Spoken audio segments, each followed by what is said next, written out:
Hello friends, जय हिंद, वंदे मातरम। Welcome back to our YouTube channel.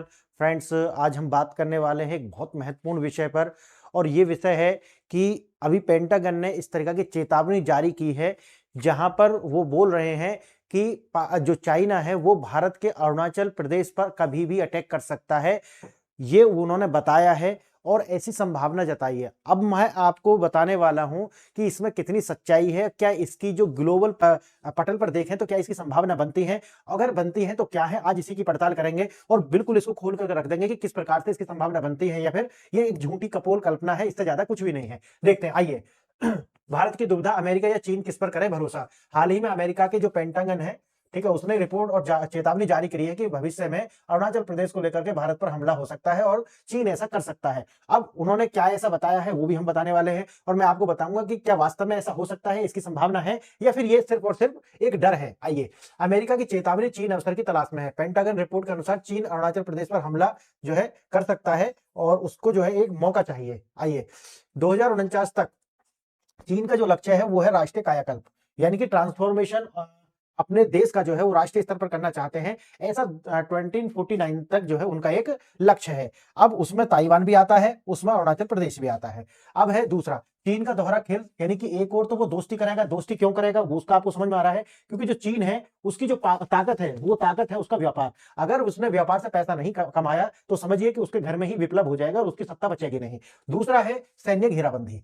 अब सैन्य घेराबंदी वो कैसे करेगा, क्योंकि उसकी अपनी एक लॉन्ग टर्म स्ट्रेटजी है कि हमें क्या करना है। क्योंकि एज ए नेशन अगर आप देखोगे चाइना का, तो चाइना का लंबा प्रोजेक्ट रहता है। क्यों? क्योंकि वहां सत्ता हर 5 साल में नहीं बदल सकती। दूसरी चीज क्या है, और दूसरी बात क्या है, दूसरी बात यह है कि उस देश के अंदर गद्दार जो है ना, उनके लिए अपनी एक सजा है। यानी कि वहां पर इस तरीका से नहीं कि पॉलिटिकल वेंडेटा है, ये है, या फिर कोई व्यक्ति जर्मनी में जाकर के कुछ भी अल्ल बल्ल बोल देगा, या फिर चाइना के साथ ही कोई भी गुप्त डील कर लेंगे और वो आराम से देश में खुले घूमेंगे इस एवज में। क्योंकि जो दूसरी पॉलिटिकल पार्टी है वो उसे भी पता है कि अगर हमने ऐसा कर लिया तो फिर हो सकता है कि हमें वोट ना मिले और हम सत्ता में ना लौटे। तो समझ गए ना आप? तो एक पॉलिटिकल वेंडेटा हुआ, और दूसरा जो है, अगर हम चाइना से बात करेंगे तो चाइना एक लॉन्ग टर्म लेकर के चलेगा। अब जब तक शी जिनपिंग जिंदा है वही राष्ट्रपति हैं। इस तरीका से आप उनको कह सकते हैं कि अगर उनकी ताकत की बात हम करें तो उनके पास में एक लॉन्ग टर्म विजन और एक लॉन्ग टर्म स्ट्रेटजी तो है, ये बात हम मानेंगे। आगे देखिए, दूसरा, भारत के लिए विश्वास का जो संकट है वो दोनों के लिए है। एक और तो है अमेरिका, जो कि पाकिस्तान को क्या कर रहा है, लगातार सपोर्ट कर रहा है, वो मैं आगे आपको बताऊंगा। और दूसरा है चाइना, जो कि 36J110C जो है, यानी कि 36J10C नाम के जो जेट है वो अमेरिका को दे रहा है। यानी कि दोनों ओर से अगर देखा जाए तो चाइना भी एक महाशक्ति है और अमेरिका भी, दोनों के दोनों मिलकर के सपोर्ट कर रहे हैं अमेरिका पाकिस्तान को। अब मैं आपको बताऊंगा वो ऐसा कर क्यों रहे हैं। क्लियर? देखिए, असली लक्ष्य जो है भारत को महाशक्ति बनने से रोकना है। क्योंकि अब इन दोनों को भी ये समझ में आ चुका है कि भारत जो है वो एक महाशक्ति अगर बन जाता है तो जो इंडियन ओशन रीजन है या फिर पूरा ग्लोबल पटल पर हमारे लिए जो है वो एक समस्या क्रिएट कर देगा। इसीलिए, क्यों? क्योंकि अमेरिका जो है बेशक कहने के लिए डेमोक्रेसी है, और उधर जो है चाइना है, वहां तो डेमोक्रेसी है ही नहीं। तो चाइना को ज्यादा खतरा है, क्योंकि चाइना हमारा पड़ोसी भी है, तो चाइना को हमें ज्यादा खतरा है। लेकिन अमेरिका जो है वो, उसका जो सबसे बड़ा जो दबाव है वो ये है कि अगर आने वाले समय में कोई ऐसा गुट बनता है जहां पर चाइना और भारत जो है अगर वो साथ आ जाते हैं, तो वो या तो चाइना की जो करेंसी है रेनमिनबी, उसको डॉलर से रिप्लेस करने के लिए कोई ऐसा गुट बना सकते हैं ताकि हम जो है इररिलेवेंट हो जाए। तो ये जो वार्निंग आप देख रहे हैं ना, ये एक डर पैदा करके दोनों के बीच में रखना है कि देखो चाइना ऐसा कर सकता है। और क्योंकि चाइना का ट्रैक रिकॉर्ड ऐसा रहा है, इसलिए भारत जो है इस चेतावनी को भी कोई हल्के में नहीं लेगा। जरूर वो, क्योंकि भाई जो हमारा डिफेंस है वो तो 24 घंटे जो है एक्टिव रहता है, लेकिन फिर भी और थोड़ा सा जो है हम सतर्क हो जाएंगे। भारत का एकमात्र समाधान आत्मनिर्भरता। यानी कि अगर हम बात करते हैं आत्मनिर्भरता की, तो एक मैं आपको बता देता हूं कि अगर सप्लाई चेन की आप बात करते हो और आत्मनिर्भरता की, सेल्फ रिलायंस की आप बात करते हो, तो आप जो है ना 50-60% आप जो है सेल्फ रिलायंस हो सकते हो, मे भी, अगर हम सिर्फ सस्टेनेबल की बात करें। लेकिन अगर आप प्रोस्पेरिटी और डेवलपमेंट की बात करोगे तो आपको सप्लाई चेन में जाना ही पड़ेगा। समझ गए? चाहे तो रेयर अर्थ मटेरियल हो चाहे कुछ भी हो, आप पूरी दुनिया जो है ना एक ग्लोबल विलेज है, एक दूसरे पर कहीं ना कहीं हम निर्भर है किसी चीज को भी लेकर के।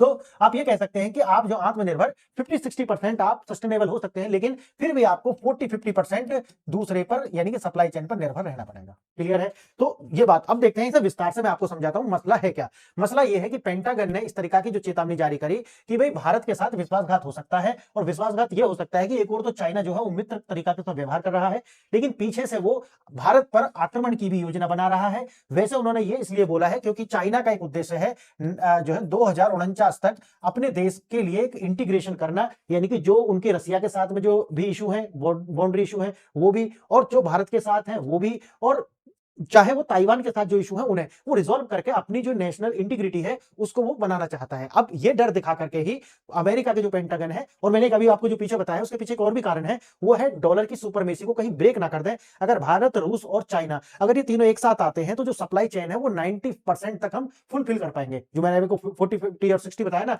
वो 90% से ज्यादा हम फुलफिल कर पाएंगे। और अगर ऐसा होता है तो अब मैंने एक वीडियो बनाई थी जहां मैंने बताया था कि हमारा जो है वो न्यूजीलैंड के साथ या फिर जितने भी विकसित देश है उनके साथ धीरे धीरे हम ये ट्रेड डील जो है एफटीए बढ़ाने की बात करें। एक इटली में भी अभी 2026 में होने वाला है। तो कहीं ऐसा ना हो कि भारत इनके साथ जो एशिया के अंदर महाशक्ति है प्लस जो पूरे विश्व के अंदर जो डेवलप्ड कंट्री है, जैसे इटली हो गया, अभी न्यूजीलैंड के साथ हो गया, इन और या साउथ ईस्ट एशियन नेशन जो उनके साथ साथ आकर के हमारे जो डॉलर है उसकी सुपरमेसी को ब्रेक डाउन ना कर दे। ये जो खतरा है वो लगातार अमेरिका को बना हुआ है, और यही कारण है कि अमेरिका जो है हमें लगातार अपने जो वेस्टर्न और ईस्टर्न फ्रंट, अब तो बांग्लादेश में दोनों साइड से हमें वो बिल्कुल जो है डिस्टर्ब करके रखना चाहता है, और चाइना की जो डर है वो लगातार हमें दिखा करके रखना चाहता है। अब देखिए किस पर भरोसा करें? भारत के सामने जो है दुविधा है, क्योंकि आप चाइना पर भरोसा कर नहीं सकते, अमेरिका पे भी नहीं कर सकते, क्योंकि दोनों के दोनों मिलकर के जो है पाकिस्तान को एक आप रग नेशन की तरह यूज कर रहे हैं, यानी कि एक चिंटू जो होता है ना छोटा, उसकी तरीका से कि भाई आप जो है दांत दिखाते रहो, आपसे होना जाना कुछ है नहीं। तो वो सिर्फ जो है इस तरीका से यूज पाकिस्तान को भारत के खिलाफ कर रहे हैं, ताकि भारत का जो उनका जो कंसंट्रेशन है भारत का, वो अपने डेवलपमेंट से हट करके अपनी सिक्योरिटी या एक्सटर्नल सिक्योरिटी पर चला जाए। सीमा पर शांति संबंधों में एक नई गति, बढ़ता व्यापार, भारत और चीन के बीच में जो है व्यापार जो है वो बढ़ रहा है, और जो व्यापार घाटा है हमारा चाइना के साथ में उसको लगातार कम हो रहा है। निवेश की वापसी, चीनी व्यवसायी और निवेश अगर आता है तो जो मैं आपको बता रहा हूं वो रिश्ते बढ़ रहे हैं। यात्रा की बहाली, दोनों देशों के बीच उड़ानें जो है शुरू हुई हैं, और हमारे प्रधानमंत्री नरेंद्र मोदी भी अभी चाइना की विजिट किए थे। उच्च स्तरीय वार्ता, प्रधानमंत्री मोदी और शी जिनपिंग जो है उनकी हालिया जो मुलाकात थी वो हुई थी चाइना के अंदर ही, और बात नॉर्मल दिखती है। चीन के विदेश मंत्रालय के अनुसार अमेरिका, भारत और चीन के बीच सुधरते संबंधों से नाराज है। जो मैं आपको बता रहा हूं कि उन्होंने कहा कि जो पेंटागन कह रहा है उसमें कोई सच्चाई है नहीं, ये हमारे जो मधुर रिश्ते हैं उनमें जो है अब टांग अड़ाना चाहता है। और जो मैंने बताया कि इसमें थोड़ी सी सच्चाई आपको दिखने के लिए भी मिलती है। पेंटागन की चेतावनी, दोस्ती या धोखा, अमेरिकी रक्षा मंत्रालय पेंटागन की नवीनतम रिपोर्ट के अनुसार सीमा पर मौजूद शांति जो है वो एक भ्रम है। वो ऐसा बता रहे हैं कि तुम्हें शांति दिखाई जा रही है, लेकिन आपका जो नॉर्थ ईस्ट है, यानी कि आपका जो अरुणाचल है, उसमें जो है डिस्टर्बेंस का एक योजना है चाइना की, इस तरीका से वो बोल रहे हैं। अब क्योंकि ये भी देखा गया है कि चाइना जो है नॉर्थ ईस्ट में जो अरुणाचल प्रदेश है उसे लेकर के बहुत ज्यादा ऑब्सेस्ड है, और ये उसका जो ऑब्सेशन है वो देखते ही बनता है। इसलिए अभी कुछ 2 महीना पहले भी उसने बोला था अरुणाचल प्रदेश के लिए चीन एक भविष्य के संघर्ष की तैयारी कर रहा है और एक बड़ा हमला कर सकता है। अब मैं आपको पहले इसे पढ़ा दूं, फिर बताऊंगा कि ये हमला हो सकते हैं या नहीं हो सकता, उसका कारण क्या है। चीन 2049 तक जो राष्ट्रीय कायाकल्प जो है वो मैंने आपको बताया कि उसमें ताइवान का भी हिस्सा आएगा, और 2049 तक चीन जो है विवादित क्षेत्रों पर जो है समाधान चाहता है, जिसमें है आपका ताइवान, अरुणाचल प्रदेश, भूटान और तजाकिस्तान, इनके साथ में जो है, और रसिया के साथ भी वो करेगा ये कार्य। सैन्य आधुनिकीकरण, यानी कि भूमि, समुद्र, वायु, यानी कि इसके लिए वो अपने सभी जो है, यानी कि जो ट्रायड है उसको मजबूत कर रहा है, चाहे तो वो आर्मी हो, चाहे तो वो नेवी हो, चाहे तो वो एयरफोर्स हो, और अपनी जो साइबर और जो अंतरिक्ष में डोमेन को स्थापित कर रहा है, सुपरमेसी ला रहा है। भारत को घेरने की योजना जो है उसने पहले भी, जैसे ग्वादर को लेकर के है, इधर आपको हम्बन टोटा में आपको दिख जाएगी, इधर आपको जो है म्यांमार के अंदर दिख जाएगा, बांग्लादेश के अंदर भी आपको देखने। तो ये जो है वो हमारी ओर जो चारों ओर जो है हमें चारों ओर से घेर रहा है। वॉल स्ट्रीट जर्नल की रिपोर्ट, भारत चीन के साथ संघर्ष की तैयारी के लिए हिमालय सड़कों और पुलों, अब उन्होंने ये भी बताया कि भाई भारत भी तैयारी कर रहा है, वहां पे हम भी सुरंग बना रहे हैं, तो अब उसे देखने का नजरिया अलग हो सकता है। क्या संदेशवाहक पर भरोसा किया जा सकता है? वही बात है कि क्या हम पेंटागन पर भरोसा कर सकते हैं?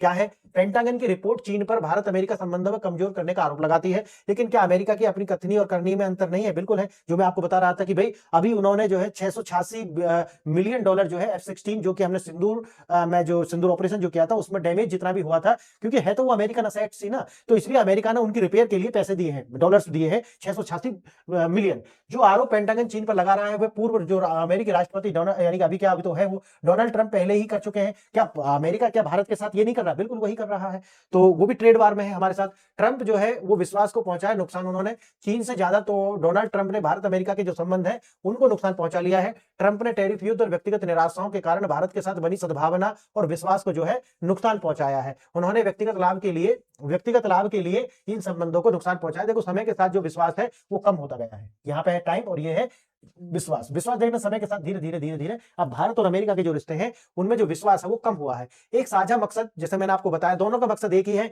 कि भारत कहीं विकसित देश ना बन जाए। और जब हम आज कहते हैं कि भाई अगर वैसे तो कहते हैं कि भाई मल्टीपोलर वर्ल्ड है, लेकिन मल्टीपोलर में अगर आप देखा जाए तो महत्वपूर्ण जो है वो 3 देश है, एक रसिया है और अमेरिका और चाइना, जो कि एक महाशक्ति आप कह सकते हो। लेकिन भारत जो है ये G4 ना हो जाए, ये दिक्कत इनको हमेशा बनी रहेगी कि कहीं भारत जो है आगे ना जाए। और हमारी जो लोकेशन जो है, मैं हमेशा कहता हूं कि पूरी दुनिया के अंदर कोई भी ऐसा देश नहीं है जिसका नाम किसी समुद्र, जैसे इंडियन ओशियन, तो समुद्र का नाम ही भारत की, तो और वो उसकी लोकेशन इतनी अच्छी है भारत की, तो इससे भी उन्हें डर है। तो कहीं ना कहीं दोनों के दोनों, जो मैंने आपको शुरू में भी दिखाया है, चीन भी जो है पाकिस्तान को लगातार ये जो 36 जेट 10C लड़ाकू जेट्स जो है वो लगातार दे रहा है। पाकिस्तानी नौसेना और वायुसेना को जो है वो आधुनिक हथियार दे रहा है तो खैर उसी के। अमेरिका भी वही जो मैं आपको भी बता रहा था, यहाँ पर 700 लिखे हुए हैं लेकिन 686, ठीक है 686 है ये, ठीक है ये बिलियन, ठीक है मिलियन डॉलर जो है उसका पैकेज दिया है सब में पुनर्निर्माण के लिए।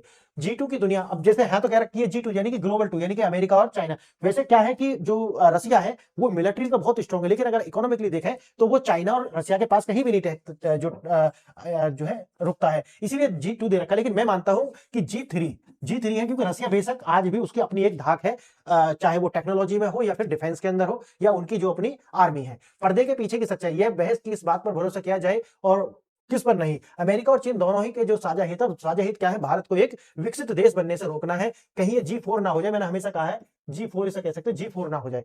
शी जिनपिंग और डोनाल्ड ट्रंप दोनों चाहते हैं कि दुनिया में केवल 2 महाशक्तियां रहें, या फिर भाई 2 तो खैर क्या ही सोचेंगे, वो ये सोचेंगे कि हम ही रहे। रूस देखो, चीन क्या है, वो सोचता है कि मैं रिप्लेस करूं यूएसए को, किससे, उसकी रेनमिन जो है वो वर्ल्ड करेंसी बन जाए। जिस तरीका से डॉलर में आज व्यापार होते हैं उसी तरीका से चाइना की करेंसी रेनमिन में होना शुरू हो जाए। लेकिन इसी तरीका से यूएसए अपनी जो ये जो ताज है इसको छोड़ना कभी नहीं चाहेगा। तो ये कभी नहीं चाहते जी, देखो एक म्यान में 2 तलवार रह ही नहीं सकती। तो ये कथन भी एक आप में गलत है कि चाइना ये सोचता है कि या हम दोनों रहे, नहीं, ये गलत है। कोई भी कभी नहीं सोचेगा इस बात को, याद रखना। जंगल में शेर है तो एक ही रहेगा, एक म्यान में एक ही तलवार आएगी। तो यूएसए इन दोनों को एग्जिस्टेंस आपस में नहीं चाहते।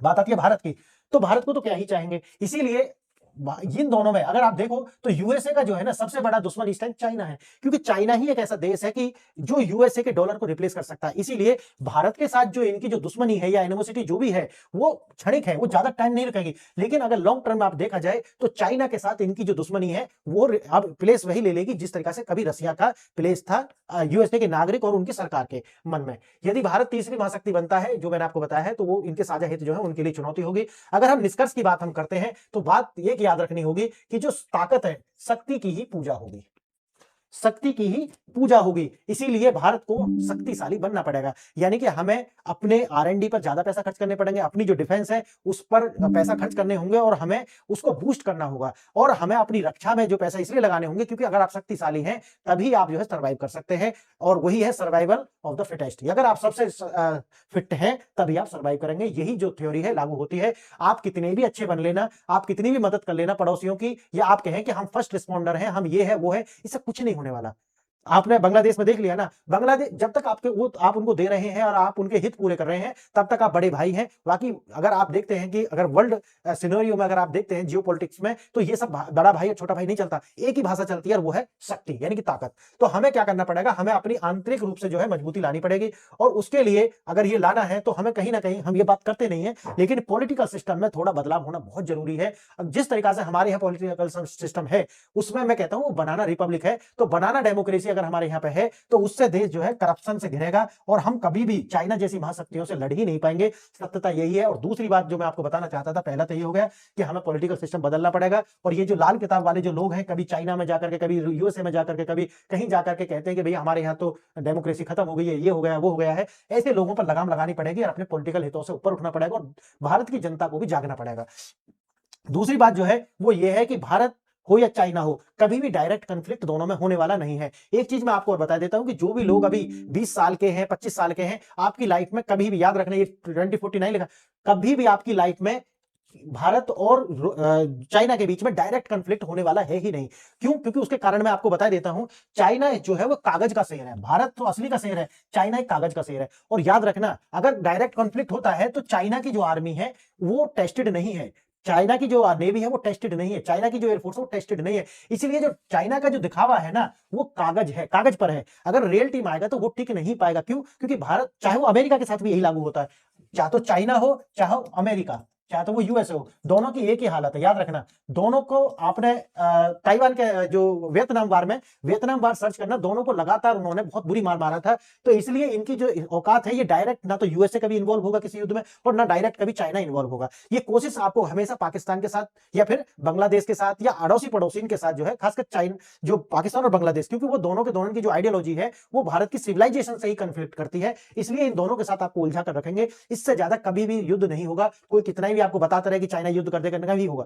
पाकिस्तान के द्वारा कराएंगे, प्रॉक्सी के द्वारा कराएंगे, या फिर बांग्लादेश के द्वारा। तो डायरेक्ट कभी भी चाइना जो है इन्वॉल्व होने वाला भारत के साथ कभी भी नहीं है, याद रखना। क्योंकि चाइना के साथ दिक्कत यह है, अगर वो कभी भी डायरेक्ट इन्वॉल्व हुआ तो उसका देश टूट जाएगा। और यूएसए हमेशा चाहता है कि चाइना किसी तरीका से भारत के साथ में इंडल्ज हो जाए एक बार, ताकि मुझे डेमोक्रेसी स्थापित करने का मौका मिल जाए। समझ गए मेरी बात? इसीलिए कोई भी आपसे कहता हो, वो कभी होने वाला नहीं। डायरेक्ट इन्वॉल्वमेंट कभी चाइना भारत के साथ नहीं, किसी भी देश के साथ नहीं करेगा।